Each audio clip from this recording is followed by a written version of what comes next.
You're just not listening to yourself. You've lost touch with who you are, the core of your being. You're on social media too much. You're listening to what other people are telling you.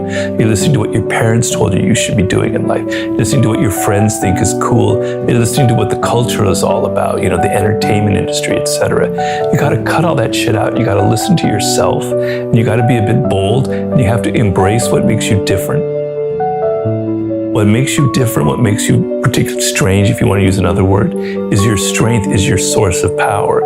You've lost touch with it. Let's go back and try and find it. And that's the whole problem here. How do you find it? Well, it's a process. You have to be patient. It's not going to come like a light bulb in your head. I was meant to do this. That's not how it works.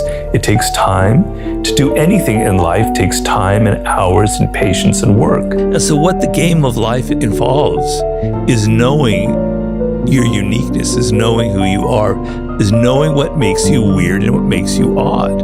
And the problem is that we're social animals, and the pressure continually on us is to fit into a group, is to be like other people, to have their ideas, to have their values, to have their tastes, to dress like them. But look at all the powerful people in this world. They're one of a kind. They're different. They stand out for something that's truly different. Even Albert Einstein, there's nobody else like Einstein. There's nobody like Da Vinci. That's where your power lies. Know who you are. Know what you're, deep down your core, what you love, what you hate, and what you were destined to create in this world. That's like the most important process you can go through. The whole thing has to start from you. It can't start from the world. It can't start from what other people are doing. It can't start from what's sexy. It has to come from within. If it doesn't come from within, then you're going to be floundering for years and years and years. You have this quality. You can't really control it. It's who you are. So make it work for you. Find the way that it's a strength and see it as a strength and use it, and don't have second thoughts about it. Use it for power. If everything is easy in life, if everyone loves what you're going to do, and you have no enemies, you have no opposition, nothing to resist, you're just going to be mush. You're not going to amount to anything. You're not going to be able to push yourself. You're not going to be able to change, evolve. Muhammad Ali said, if I didn't have Joe Frazier around, I would not have become the great boxer that I am. I mean, he would have been a great boxer anyway, but a nemesis like Joe Frazier put me on a much higher level. Is there not a line in Batman where the Joker says, "No, you complete me"? But it is the truth. Without the Joker, what's the Batman? Yeah. And I love the idea you should relish the chance to prove yourself. Pressure is a privilege in that way. And because the harshness of your circumstances often transforms you. People who have it easy in life never have to work on themselves, right? But people who have the worst circumstances in them, they're either crushed by it or they use it to develop themselves. And it brought out best in me. It made me do things that I had never done before. It built up my self-confidence. So it's the equivalent of somebody doubting you, because there were a lot of doubters around and a lot of people thinking, well, Robert's kind of finished here. We thought he was this, but he's not really. And so having that kind of pressure, like we talked about deadlines and having people doubt you, it can crush you, but it can also make you a lot stronger. It can make you a better fighter. You know, when you focus on something, the world just kind of opens up, but you have to be focusing on the right thing. At so many turning points in my life, I could have been discouraged. You know, I had somebody say, Robert, you're never going to be a good writer in life. My parents tried to funnel me this way or that way. I was stubborn and I was rebellious and I did my own thing. Because of that, I have a different voice from other people, right? I'm searching for that voice of somebody who's different, who has something different to say, who speaks in a different tone of voice, that has their blood and their personality in their writing. And I don't find it often, but when I do, it's a great thing. And so, to me, success in life, it's a process of becoming who you actually are and realizing what it is. Is there a strategy that young people, or really anybody that feels lost or aimless in their life, should and is able to deploy to find their purpose, to find the direction, the thing they should be aiming at? You have to go inward. So you have to resist the pull that our culture gives you. You have to also really want this. That's probably what it really comes down to. Are you unhappy? Are you frustrated? Are you hitting kind of rock bottom? Is this a turning point in your life where you realize if I keep going this way in 5 years, it's going to be really serious? Okay, it has to be important to you, and you have to have a sense of urgency. And with that sense of urgency, you have to make some decisions. And one of the decisions that's absolutely essential is to pay less attention to what other people are doing, to pay less attention to what other people are saying, to pay less attention to what people are telling you should be doing, and to go inward and think about yourself, and think about what you love and what your interests are that have nothing to do with what people are doing on social media, the things that grab you, that excite you deeply inside in a way that's almost irresistible. The people out there, you have that. There's something like that. You had it when you were a child. You had it when you were 2, 3, 4 years old, 5 years old, and you've lost it because you're listening too much to other people. So it's kind of like archaeology would be the metaphor. You have to dig and dig and dig and find those bones and those relics and those artifacts from your past, the things that really excite you, as well as the things that you hate. There's a lesson for people, right? But it all begins from a sense of urgency. I can't go on this way. I have to find something that I love. When you're 20 or 21, maybe you don't feel that urgency because you're so young. But you have to be careful because time passes really quickly. Those years in your 20s, they go by faster than you think. You don't learn anything if you're not excited by it. So you have to have the sense of fun and adventure about this. So discovering what your life's task can't be this dreary, boring thing that Robert's advocating doing. Oh, I have to spend time with myself. I have to look, to a journal, blah, blah, blah. No, it's fun. It's an adventure. Trying different things that fit into this general shape of what you were destined for. It's a blast. So I don't want your life to be boring. I want you to learn, I want you to have adventures, but you have to have a sense of direction, a sense of purpose to guide the kind of different adventures that you go on. Don't be too hard on yourself, and be patient. And it's a kind of a mix that you have to go through, a bit of a dance. So on the one hand, you want to be serious about life. Life doesn't go on forever. Your youth will be over in 10, 12 years. You better believe it. It goes faster than you can imagine, right? So take it seriously. You want to realize what your life's task is. You want to develop those skills that will make it so when you're in your 30s, things will come together as they fortunately did for me. It's a common story that 31, 32 is that year where things turn around for people, right? But on the other hand, you don't want to be so damn serious, so damn linear in your thinking. I've got to head down this path to make this amount of money, etc. You're young. Have some fun, have some adventure, have some excitement.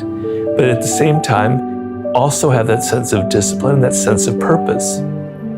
You can do both things at the same time. We are born into a very, very strange and mysterious and wondrous world.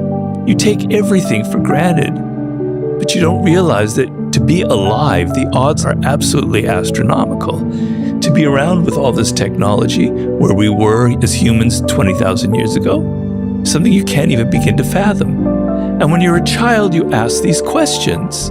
Albert Einstein said the same thing, Genius is able to keep questioning, to be that child, to keep wondering about things, right? So your ability to wonder, to ask questions, to not feel like you know all the answers, isn't a beautiful thing? It's not just to make you more intelligent, it also makes you happier. The cynics start from a place where they know everything. The world is just so rotten. Everyone's out for power. Everyone's got an ulterior motive. It's all just about these, you're really not interested in other people, Robert. You're interested in making money, right? Cynicism reduces everything to this one level. It has nothing to do with reality, because reality is much richer and weirder and more mysterious than that. When you're a cynic, you're missing the beauty of life. But also, people don't like to be around cynics because, yeah, people like maybe some sarcasm. I don't deny that. But people want to feel that sense of innocence. They want to feel excited. They want to feel enthusiastic. And if you're a Debbie Downer, if everything is like, oh, that's what's really going on here, you're not really blah, blah, blah, blah. But eventually they're going to push you aside because they don't want to hear that kind of stuff. Particularly young people today, I mean, maybe it's always been that way, are so afraid of being different. They're so afraid of being odd. You have that potential. It's just you're not putting the effort into it. You are lazy. You want to fit into the group. You want to conform because it's easy. But your oddness, what makes you weird, what makes you different, that little strange quirk in how you want to dress yourself, that little strange quirk in your musical tastes, that little quirk in the food that you like to eat, that is who you are. Those are signs from deep within, from your core, from your soul. This is who you are. And if you lose that, not only are you not going to be successful in life, you will also lose yourself, and you will be you'll be unhappy, you'll be alienated from who you are. And you can get away with that when you're young because you're happy, you look good, you've got energy, things are going right. You get into your 30s and you're like everybody else, and you don't know who you are and you don't know what you like anymore, and you're just following the trends. You start to get depressed and you start going down this rabbit hole, and things can turn really ugly. So you need a bit of courage in life. You need to go, okay, I am weird. I am strange. Lean into it. When I had the 48 Laws of Power, when I first wrote the book, it was a very strange looking book, and it reflects my own strangeness. Things on the margins, stories, everything broken up, images, quotes here and there. It's kind of how my brain is, a hodgepodge, kind of a mess, really. And the publishers, they bought the book, but then they came back to us and they said, Robert, can you kind of maybe make this more like other books? Can you get rid of all those sections and everything? And I said, no. Take it or leave it. This is the book as it is. It's odd, it's strange. They didn't like that because if it doesn't fit into all the other books that have had successful, it's too big of a risk. If this movie isn't like the movies that were made last year, who knows who'll go see it? People are so conservative. But because it was odd, it stood out and it was successful. If I had succumbed and I compromised and made it more like other books, I wouldn't be here talking to you. So sometimes you need a little bit of cojones, you need a little bit of courage, you need to stand up and say, I'm okay being different.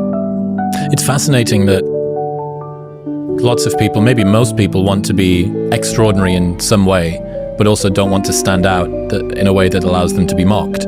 But, the latter is the price of the former. You can't behave the way that everybody else does and expect to not get the results that everybody else gets. You have to get out of this way of thinking that so many people have, which everything has to be simple and linear, and I'm headed in this direction, there's got to be a solution, like I'm hacking my way to the truth. Life doesn't work that way. Life is very complex. So 50, he did his first album called Power of the Dollar, and it's absolutely fantastic, but right before it was to be launched, he got shot, and the producers dropped him on the album. They didn't release it, and they dropped him from Columbia Records. It's too dangerous. And so he was thinking, that failure, instead of it had been a big hit, would have gone to his head. Who knows what would have happened to him. Here it was, like, completely back to square zero. In fact, worse, he had nothing. He'd done all this work, and he had this price on his head, and nobody would come near him. And he wanted to learn what the lesson was from this failure. Well, the lesson is, I can't be dependent on a record label. They're too conservative, they're too cautious. I'm somebody who lives on the edge. I'm not going to put out a record, I'm going to do mixtapes, and I'm going to sell them on the streets of Queens, and then Brooklyn, and then Manhattan. He learned from that, He learned not to take success for granted, and he built on that. And so he's not a one-hit wonder. So sometimes success when you're in your 20s is the worst thing that can happen to you, because you have no discipline, you have no perspective, you think it's just going to keep going the way it is, you're not aware of all the dangers out there, you don't have life experience enough to realize how things can turn on you very quickly. I had had so much failure until I was essentially 39 years old, pushing 40, that I had perspective, that I know what it's like to fail. And so when I had success, it wasn't like, wow, I'm the greatest thing that ever happened. I can just live off this forever. My next book's going to be fantastic. No, I have a little voice in me that says, Robert, you failed so many times, you're probably going to fail again, right? You've seen so many people who started off hot and bombed.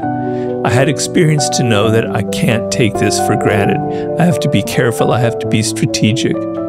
I have to build on it and not let the success go to my head. You know, you want to keep your feet on the ground. You want to know that failure is nipping at your buds. That keeps you on the edge and you don't take your success for granted.